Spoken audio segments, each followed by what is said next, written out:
how we care for them here. Alright, so this is Miss Isabel. Isabel is the youngest and smallest California sea lion that we have here at the Aquarium. Now, like I mentioned, Isabel is a sea lion. So, one of the ways that we're going to tell these guys apart, actually, they're mammals. Just like we are. They breathe air, they get birth to live young, they're warm-blooded. All of that fun stuff that makes us a mammal makes them a mammal too. So, Isabel does have fur. Actually, this is a great time to talk about her fur. Here's Isabel. Looks like she's having a bit of a bad hair day. Looks like she's a little patchy, right? Well, that's because she is molting right now. We have a lot of hair on her skin at the moment. These guys do molt all their hair off about once a year. Gets a nice brand new silky smooth new fur. So, they are mammals. They do have hair, just like we have hair.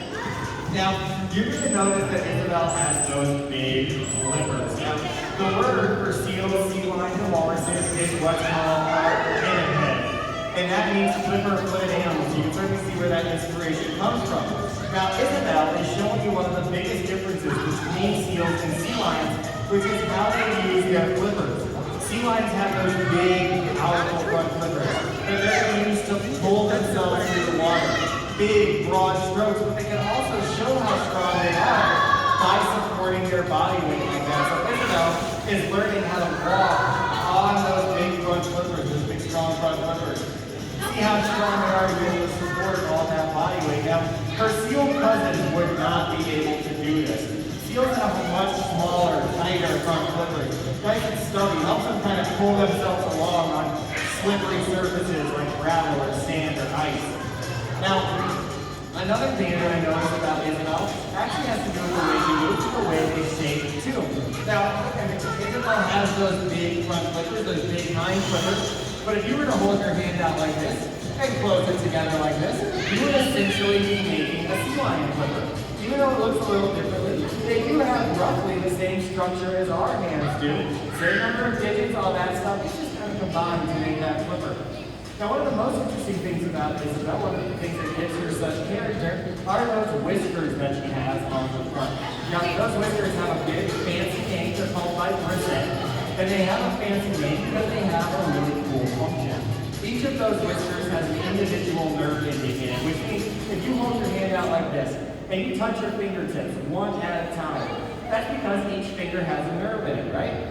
So it's the same thing with her whiskers. Each of those whiskers can feel independently from another. So when she's out there in the water, maybe if it's a little murky, she can't see that well. Based off what she's feeling in her whiskers, that's how she can kind of tell what's going on around her. In fact, our blind animals outside, that's what they use. Kind of like when you're at home in the dark and you can't see and walking with your hands out in front of you, that's what our blind seals can use in order to see what's going on around them. Now, in just a second, we're going to be bringing out Isabel's mother, Mia, and we're going to be talking a little bit about one of the most common questions that we get here, which is where do these animals come from? How did you get them? Well, Mia's got a very interesting story, and she's going to tell us all about that. Now, Mia is Isabel's mother, also a great example. Mia just finished her molt, so you can see how nice and silky smooth she is.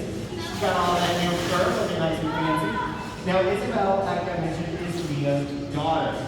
So Mia actually has the rescue story in this case. Mia was rescued suffering from pneumonia. She also had a history of seizures, and she was pregnant on top of all that. So she certainly had her odds kind of stacked against her. Now, one of the questions that we get a lot is, did you rescue these animals? It's a little bit tricky, because we are serving at their lifelong care, but we're not the ones that are actually going up to the beaches, bringing these animals in. Rescue facilities, like the one that brought Mia in, their job is sort of like the intensive care unit. Their job is to go out, find these animals, bring them in, give them the care that they need, and either try to re-release them or find them lifelong homes. Now, Isabel and Mia here are both deemed non-releasable, which means they couldn't survive out there in the ocean. Because Mia needed such intensive recovery to recover from the seizures and the pneumonia, Isabel had to be raised by humans, which means it wasn't safe for her to be released back, and they were both deemed non-releasable. So we kind of work as a whole system. When those rescue facilities put in that effort and they do that rehab, most of the animals are going to be released. But those who can't be need a lifelong home, need lifelong care, and that's where we come in. We're going to focus